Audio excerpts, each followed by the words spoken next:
on va s'intéresser au procès du 28 septembre.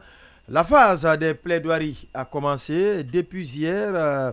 Des avocats de la partie civile se relaient pour le moment. Bouakar Sansobari, on nous apprend que Maître Desba, par exemple, hier, lors de sa plaidoirie, et ce matin, oui, il a provoqué la colère du capitaine Moussa Dadis Camara. Et puis, depuis que ça a commencé, c'est d'ailleurs lui que le président du tribunal, M. Tunkara, a arrêté momentanément, mais il a tout de même continué sa plaidoirie.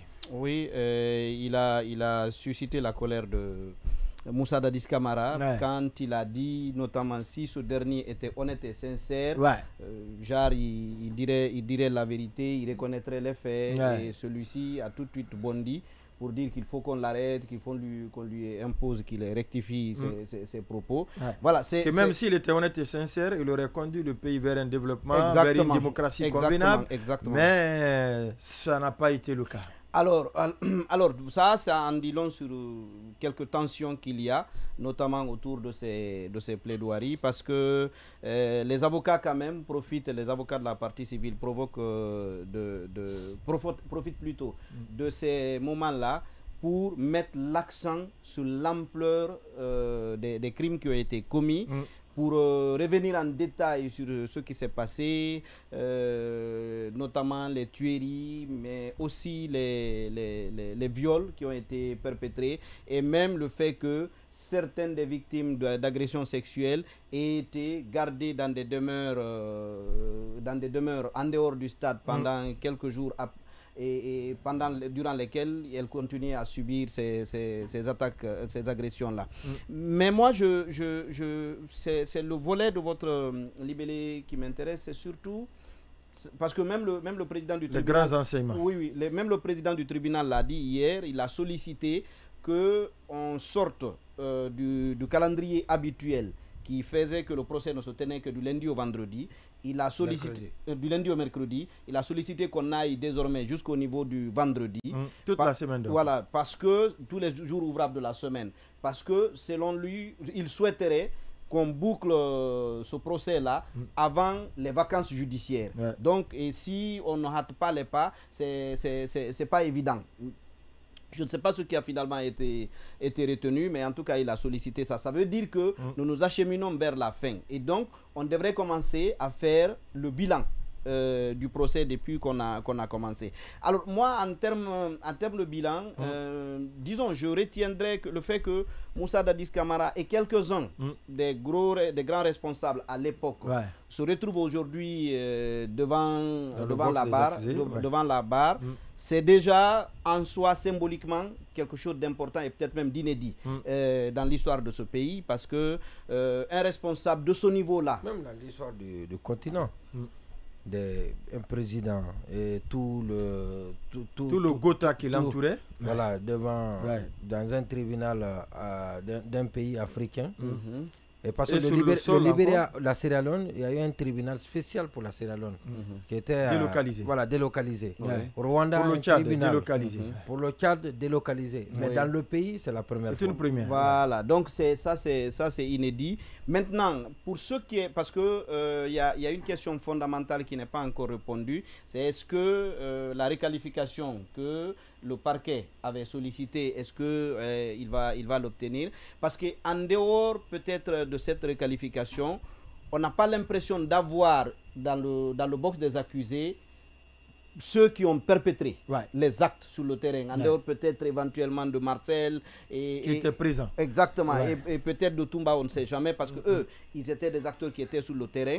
Mais même dans les débats, je n'ai pas l'impression que même ceux qui étaient sur le terrain, on ait réussi, au-delà de tout doute, à démontrer tout ça la dénote de l'impréparation du procès, le fait que les enquêtes préliminaires aient été bâclées, comme l'ont dit plusieurs observateurs à l'époque. Exactement. Du coup, c'est à se demander, est-ce que la dimension pédagogique qu'on recherche à travers ce procès, on l'obtiendra? Parce que si on sort du procès avec une controverse... Pas totalement, de mon point de vue. Voilà, avec une controverse où les hommes vont penser que le droit a été dit, notamment les victimes, quand est-ce qu'on tous les procès sont comme ça. Non, pas Il y a toujours une controverse. Il y non, en a qui sont d'accord et d'autres ne sont jamais d'accord. Ça dépend. C'est que le relève, ça a du sens. C'est le fait qu'on n'est pas allé au-delà des responsables au plus haut niveau. Parce qu'on ne peut pas dire que c'est Moussa Dadis Camara, c'est Blaise Goumou, c'est Toumba, c'est Marcel. C'est eux qui avaient des armes pour tuer plus de 150 personnes. C'est pour ça les avocats c'est de cela qu'il s'agit. Non, c'est pour ça les avocats veulent la réqualification. Maintenant, même quand on n'est pas juriste, on n'est pas avocat, si c'est requalifié, la responsabilité désormais, par commandement, par commandement. Voilà. Tout le monde sait, ceux qui ont suivi Exactement. le procès savent que tous ceux qui sont là-bas sont responsables par commandement de l'acte qui a été posé. Oui, mais si maintenant, parce que j'ai suivi l'avocat Maître Amidou, qui a été le premier à ouvrir le bar. Maître Amidou Bari. Qui a dit que la Guinée comment on appelle ça, la Guinée a signé le traité, le traité de Rome en 2000. C'était en 2002, hein, je pense. 2002. En tout cas, le traité date de 2002. En 2002. Donc le traité date de 2002. Alors quand on a ratifié le traité, et ça veut dire qu'on peut bien évidemment on peut aller vers la requalification, n'est pas exclue. N'est pas à cet effet exclu. Oui. Non. Voilà. Mais donc de toutes les façons, on est dans les plaidoiries.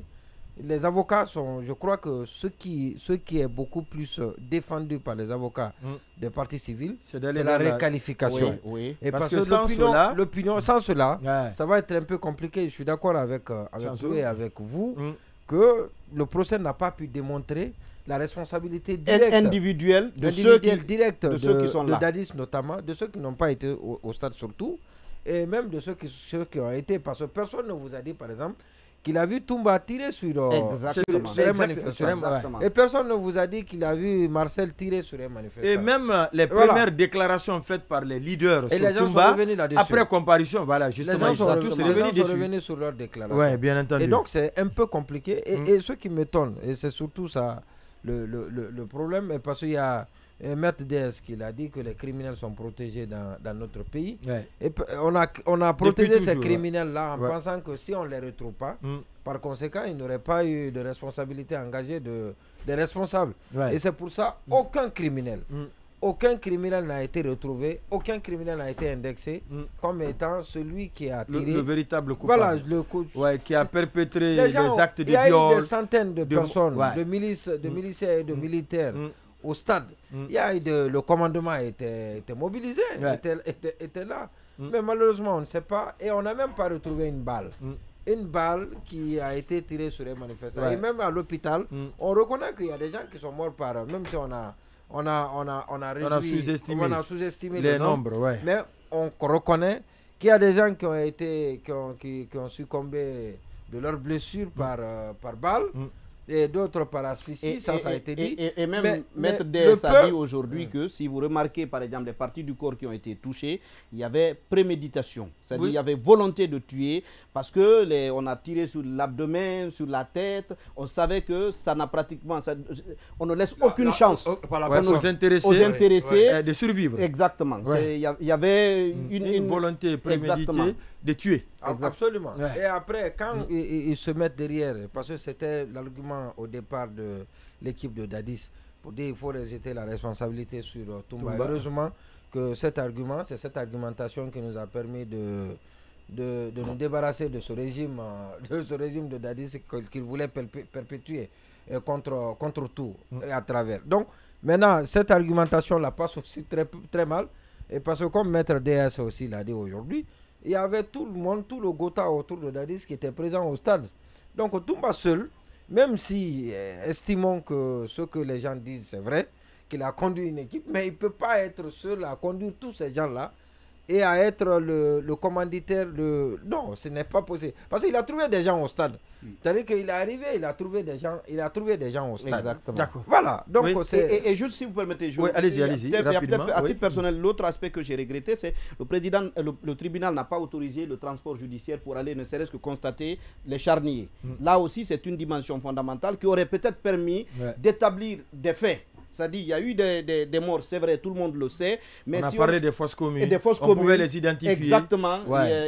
Ils ont refusé que ce transport se fasse.